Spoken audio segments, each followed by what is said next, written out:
인셉션과 또 8월 말에 개봉할 테넷을 감상할 때 도움이 될 만한 놀란 감독에 대한 몇 가지 사실들을 준비해봤습니다. 첫째로는 영화 오프닝에서 워너브라더스 로고와 함께 싱카피라는 회사의 로고를 보실 수 있는데요. 로고의 미로 모양이 인셉션의 내용과도 절묘하게 맞아떨어져서 이 회사는 뭐지? 라는 의문을 품으신 분들도 계실 거예요. 이 싱카피라는 회사는 놀란과 그의 아내인 에마 토마스가 공동으로 설립한 영화 제작사입니다. 놀란 감독의 다크나이트 시리즈, 인터스텔라, 인셉션 등 8편의 작품이 이 회사에서 현재 제작되었고요. 영화 오프닝에 이 싱카피라는 회사의 로고가 들어가 있다는 것은 놀란 감독의 오리지널 각본이라는 의미로도 볼 수 있습니다. 둘째로 인셉션에도 어김없이 등장하는 놀란 감독의 페르소나입니다. 놀란 감독의 작품에 7번 등장하는 마이클 케인과 5번 등장하는 킬리언 머피가 그 주인공이라고 할 수 있는데요. 인셉션에서는 각각 코브의 장인과 인셉션 대상인 로버트 피셔로 등장합니다. 특히 마이클 케인은 놀란 감독이 마이클 케인은 내 영화에 전부 출연해야 한다며 애정을 드러냈던 배우이기도 한데 놀란 감독의 초기작 3편을 제외한 전 작품에서 등장하고 테넷에도 조연으로 등장한다고 하네요. 한편 놀란 감독의 음악적 페르소나라고 할 수 있는 인물은 바로 영화 음악계의 거장 한스 짐머인데요. 영화의 끝, 즉 코브가 가족을 제외하는 장면에서 흘러나오는 음악 타임은 그의 최고 역작으로 꼽히기도 합니다. 특히 인셉션에서는 음악이 중요한 요소로 활용되는 만큼 한스 짐머가 어떤 곡들을 작중에 배치했는지를 알면 영화를 더 재미있게 볼 수 있는데요. 아마 영화를 보시면서 킥으로 사용되는 음악인 에디트 피아프의 난 후회하지 않아 라는 곡이 굉장히 기억에 남으셨을 거예요.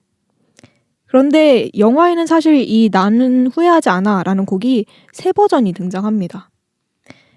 아까 말씀드렸던 에디트 피아프의 원곡과 그것을 321.43% 길게 늘려서 편곡한 곡, 그리고 그렇게 편곡한 곡을 다시 브라스 중심으로 편곡한 곡, 이 곡이 바로 Half Remembered Dream이라는 곡으로 나오는데 이렇게 3버전이 등장하고 또 이는 코브 일행이 깊은 층위의 꿈속으로 들어갈 때마다 다르게 활용된다고 하니까 음악에 집중하면서 영화를 다시 감상해 보시는 것도 좋은 방법일 것 같습니다. 셋째로 놀란 감독의 러다이트적 성향 또한 영화 제작에 큰 영향을 미치는 요소입니다. 놀란 감독이 CG를 싫어한다는 거는 앞서 남파고님께서도 말씀하셨는데요. 과일 상자와 건물이 터져나가는 장면 외에도 기차가 도심지에서 자동차를 모두 밀어버리면서 등장하는 장면, 또 무중력 상태의 호텔에서 싸우는 장면도 모두 실물 기차를 끌고 오거나 드럼 세탁기처럼 돌아가는 세트장을 만드는 등 CG를 최소화하는 방식으로 촬영되었다고 합니다.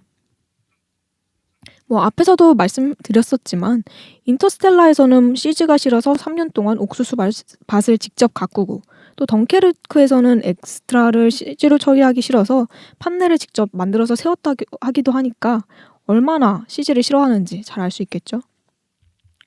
또 놀란 감독은 디지털 영화가 싫어서 아직까지 필름 카메라를 고집하는 감독이기도 합니다. 그가 얼마나 최신 기술을 크게 배척하는지 명백히 알 수 있을 것 같아요. 나날이 발전하는 영화 시장에서 그가 디지털 대신에 그래서 택한 수단이 아이맥스 필름이었는데요. 아이맥스는 일반 필름에 비해 필름의 크기가 2배 커져서 압도적인 영상질을 자랑하는 게 특징이라고 할 수 있습니다. 이런 아이맥스 필름 카메라는 일반 카메라에 비해서 5배 이상 무겁고 40kg가 넘게 나가는 이런 무게 때문에 블록버스터 영화 촬영 시에는 액션씬의 제약을 받기도 한다고 하는데 그럼에도 불구하고 다크나이트에서부터 꾸준히 활용하면서 활용 범위를 늘리고 있는 것을 보면 놀란 감독이 디지털을 얼마나 피하고 싶어 했는지 잘 알 수 있을 것 같아요. 하나만 더 덧붙이자면 아이맥스 카메라가 생긴 거 거의 대포같이 생겼습니다. 그렇다 보니까 옮길 수가 없어요. 어디 한 군데 고정을 해놓고 찍어야 되기 때문에 이번 인셉션 영화에서 보면은 아서가 이제 굴러가는 호텔 복도에서 전투를 하는 장면이 있는데요. 그거를 아이맥스 카메라에 담고 싶어서 복도를 이제 통 모양으로 만든 다음에 실제로 그거를 돌려가면서 찍었다라고 하니까 정말 말도 안 되는 일을 하는 감독이라는 생각이 저는 들었습니다.